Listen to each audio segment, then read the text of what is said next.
A long time ago, in a galaxy far, far away, a great story ended, and it should have stayed that way. I'm talking about Star Wars, the original trilogy, 3 movies, 1 perfect arc, boom, done. But no, we didn't stop at Return of the Jedi. We got prequels, sequels, spin-offs, animated spin-offs, spin-offs of spin-offs. At this point, the Star Wars galaxy is less about the Force and more about the Force-fed content machine. Stick around until the end, because my last point might just make you rethink your entire view of the franchise. Before we jump into hyperspace full of bad decisions, make sure to subscribe, turn on notifications, and comment below what movie or TV show I should break down next. This is director Ammar Hejazi, and today I'm asking the question Disney doesn't want you to ask. What if Star Wars peaked in 1983, and everything since then has just been fan fiction with a budget? Let's get this out of the way. Episodes 4, 5, and 6 are cinematic magic. You had real character arcs, real stakes, world building that felt lived in. You had Luke's journey from farm boy to Jedi, Vader's redemption, a perfect trilogy that wrapped with Return of the Jedi,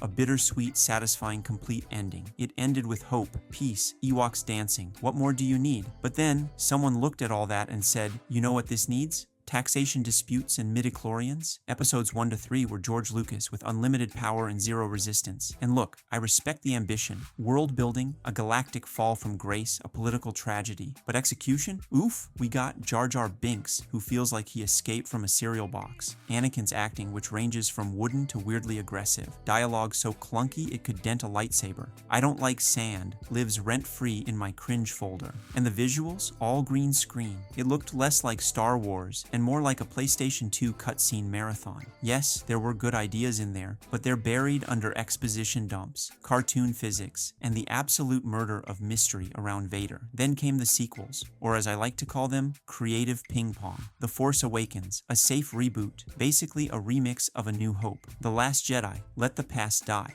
Cool, until Disney freaked out about Reddit, The Rise of Skywalker. Somehow, Palpatine returned. Yep, that's the actual dialogue. These movies had no unified vision, just 3 directors passing the ball and rewriting each other like a messy group project. They rehashed the Empire, recycled character arcs, gave Rey a last-minute bloodline twist like a daytime soap opera, and tried to sell us that Kylo Ren was the next Vader when he looked like he listens to sad SoundCloud rap in a helmet. And don't get me started on Finn. They built him up as a stormtrooper turned hero, and then just shoved him to the side to yell Rey for 3 movies straight. Now we're in the age of streaming Star Wars saturation. The Mandalorian, cool at first. Then Baby Yoda became a merch machine. The Book of Boba Fett, a whole show about a guy who was cooler when he had 12 lines in 1980. Obi-Wan Kenobi, a series that somehow made one of the most beloved characters boring. Ahsoka, Andor, Skeleton Crew, Rogue Squadron, Jedi High School Musical. Okay, not real, yet it's endless. Disney turned Star Wars from mythic storytelling into theme park content strategy.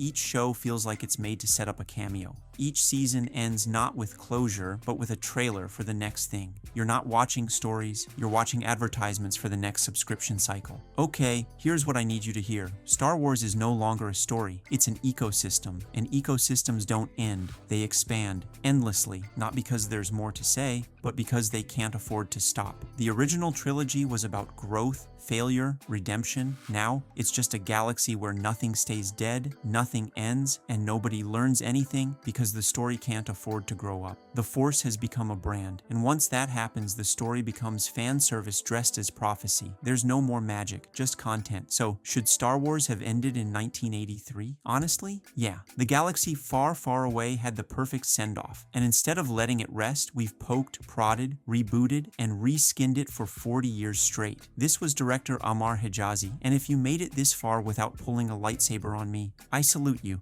Hit that like button, drop a comment with the next franchise you want me to deconstruct, and don't forget to subscribe. And remember, not everything needs a sequel. Sometimes you just let the Ewoks play the drums and roll the credits.